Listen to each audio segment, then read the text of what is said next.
Yo, yo, yo, it's your boy Derek, the Dopest Detailer, coming at you today with another episode of the Dopest Detailer. Today's episode, I just want to talk real quick about your business, growing your business, scaling your business, bringing on new employees, knowing when it's time to bring on new employees. These types of things. I see guys that are, just getting started in their mind is, I need to hire some people. I need to hire people. Hiring is cool, but I always say, listen, don't start hiring people until you've made enough mistakes, notable mistakes, that you've improved upon, that you've learned from, that you can teach the people that you're hiring not to do, because you've already made that particular mistake.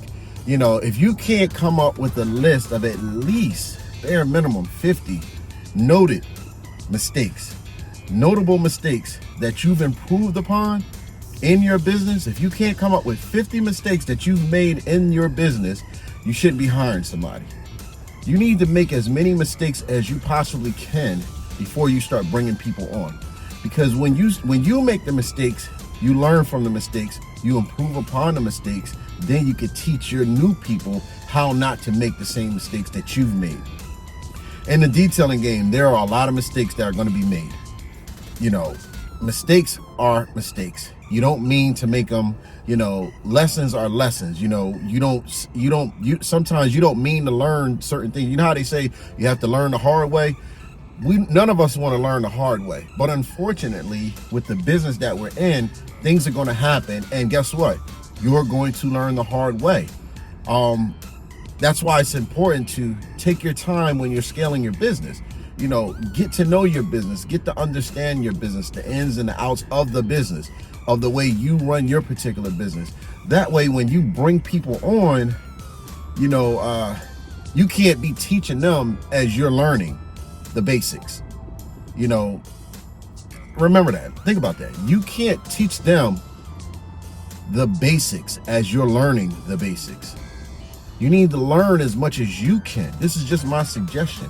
You need to learn as much as you can, about your business before you bring people onto your business. I like to make sure my name and my logo is showing everything that I'm doing. I'm just a stickler like that. So, it's like, think about it this way.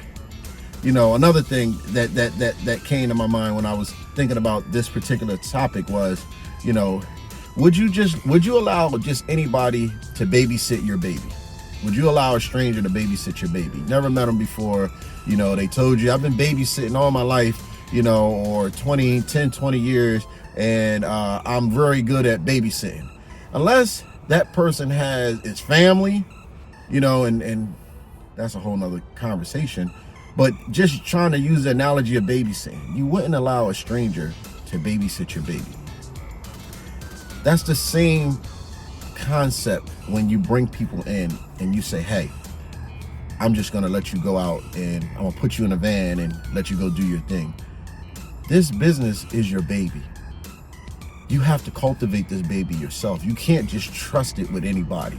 You can't just put your baby in anybody's hand and expect for them to nurture and care for them the way that you're going to do it. You have to first understand your baby. You have to first understand how your baby walks, how your baby talks, how your baby moves. You have to understand all of these things about your baby before you can entrust that responsibility with somebody else. I wouldn't, as far as babies are concerned and using the analogy when it comes to my business, I need to make sure that my baby can walk on his own, his or her own, can talk, can verbalize how he or she feels. I need to know everything about what my baby is capable of doing before I can trust my baby with anybody. So that way, if something goes wrong, I know my baby. Nobody knows my baby better than me. When you are running a business, you're cultivating, you're growing something. It's special all into you. You have to be comfortable, super confident with somebody else's ability to take care of your baby with the same amount of love, respect and loyalty that you're going to take care of your baby with. If people are just babysitting for the sake of making money, You wouldn't hire a babysitter for just for the sake of making money. That babysitter has to actually care about babies. You have to actually care about detailing before, and I'm just saying this is the lessons that I've learned over the years. I've had employees. I've had tons of employees. I've had 10, 20 people working for me at the same time. It drove me up a wall, but I've learned a lot from it. I'll never do it again, but I've learned enough from it that I can now feel comfortable with telling other people the ins and the outs of that. Of course, businesses are made to be scaled, okay?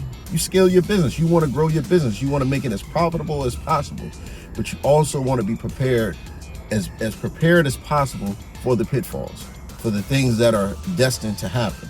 And those are like the major things later on, when you have a crew that you're going to have to worry about. But before you bring those crews on, you have to make sure that they're capable of doing everything that you could do, or up to your standards. It's only one, like I always tell detailers, there's only one you. You're unique all into yourself. Your thumbprint is the only thumbprint on the face of this earth that's unique. There's not another thumbprint like your thumbprint. Your detailing style is unique all into you. There's not another detailer in the world just like you. You're unique. There's something about you that's different from every detailer on the face of the earth. With that being said, you can never train somebody to babysit your baby exactly the way that you do it, but you can train them, or you can know enough to know I could get this person as close to possible without having to worry about, is this individual going to do harm to my baby, i.e. my business. You have to be mindful of that. Unless, it's just about a quick money grab and you don't care about what the consequences are. You don't care if your baby crash and burn. You just worrying about making a couple extra dollars over what you can possibly make by yourself. That's your mindset. Hey, have at it. I'm not talking to you. I'm talking to the people that are in that position right now where they know they want to do more, but in their heart, they feel like, I can't trust anybody to help me get to where I'm trying to go. So for now, I'm going to do as much as I can do by myself. Listen, I'm not anti-employee. I'm just pro-entrepreneur. Okay? I'm not anti-employee. I'm pro-sole entrepreneur. I just, I've been through enough with employees, that I never want to go down that path again. Because it can really be detrimental to you. It can be detrimental to your business. You care about your baby so much. If somebody harms your baby, people will tell you quick, man, listen, I'll do something to you if you do something wrong to mine. And that's how I feel. This is my baby. I've been developing and growing this baby for 20 years. This is a grown-up. This is a grown-up. But to me, it'll always be my baby. Your child will always be your baby. No matter how big or old it gets, it'll always be your baby. This will always be my baby, and I run it as of such. This is how I run my business, like it's still my newborn baby. And I've had enough people come in and have done harm to it, or just didn't care as much about it as I did. At the end of the day, all they wanted was a paycheck. And they didn't care how they got to that paycheck. They didn't care what harm or what damage was going to be done to that baby to get that paycheck. They just wanted the paycheck. And at the end of the day, here goes your baby back. Okay, I'm good. I don't, that's not good for me. And I'm just saying, you might want to think about that when you're trying to scale your business. Your business is your baby. It's something that you have to cultivate, and you have to get it to a point where you're super comfortable with trusting other people to run your baby. Like I said, I had 10 to 20 employees at one time. I felt like I was running a goddamn adult daycare center. Those of you who can relate understand that a lot of the times the people that you bring on are babies themselves, and will be babies all the way throughout the process till you get tired and say, hey, you know what? I can't do it. I can't babysit you, pay you, and babysit my business and run it.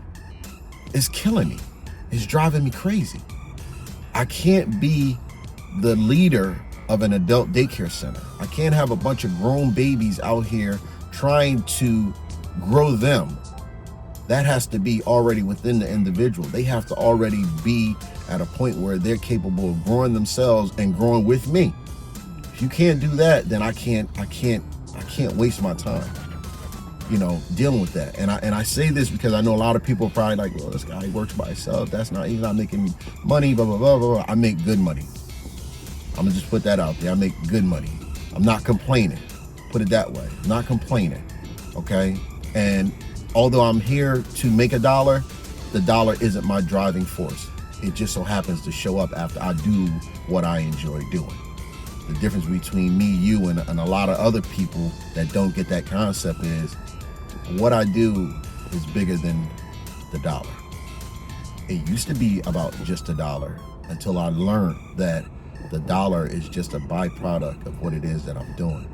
I have to protect my baby. My baby doesn't have a dollar amount that could make me not care about it as much as I do. And I say that to all of the entrepreneurs out there. Your baby doesn't have a dollar amount that should allow you to neglect the way that you raise it, the people that you put around it, the people that you allow to be some type of an influence on it one way or another.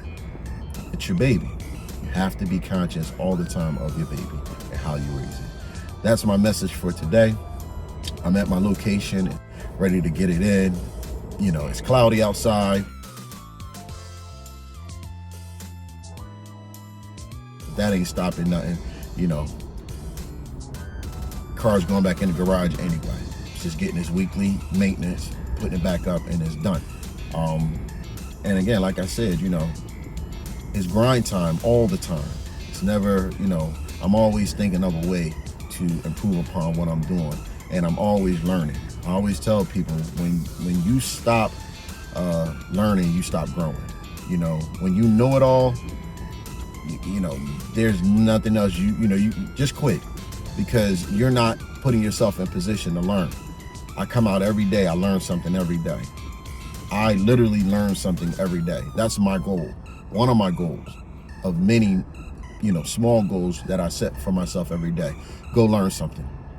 Don't just go earn $1. Go learn something.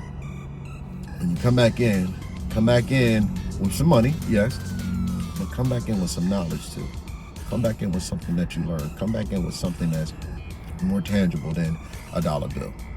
Something you can take into the next day. Something you can teach somebody, because you had the pleasure of learning it from somebody. Okay, that's my message. Again, I'm Derek, the dopest detailer. I thank everybody for following my page. I really do, for subscribing to my page. I'm going to continue to ask you to like, share, comment, and most importantly, subscribe. The page is growing slowly, but it's growing, and I'm cool with slow growth. Like when I was in the street, they always used to say, slow money is better than no money. So I take the slow money, okay? And that slow growth that I'm experiencing on my page right now, I appreciate it, because again, it's organic. It's so organic. It's so natural. I didn't do any. I don't have to jump through hoops. I don't have to, have a bunch of flashing lights and a bunch of gimmicks to get people to come and sit and listen to me and engage with me. There's no filters here. Everything is just naturally. So every time I check the counter, and I don't check it that much, but when I do go back and I check the counter and I see I got one more subscriber, somebody that actually hit the subscribe button, that button down below, hit that button. Every time I see that, I get at least one of those a day, maybe every other day. And I know that that's just an organic subscriber. That's just an organic person who says, yo, you know what? I value what Derek has to say. I value it so much that I would like to, be notified or be a part of whatever that conversation is going to be, because maybe I could possibly learn something from him. I'm honored. I'm humbled by that. I take none of it for granted. I appreciate it to the umpteenth degree. And again, like I said, like, share, comment, subscribe. About to get to it, make it happen. I'm at a nice high-end situation, very nice cars. My work is on display.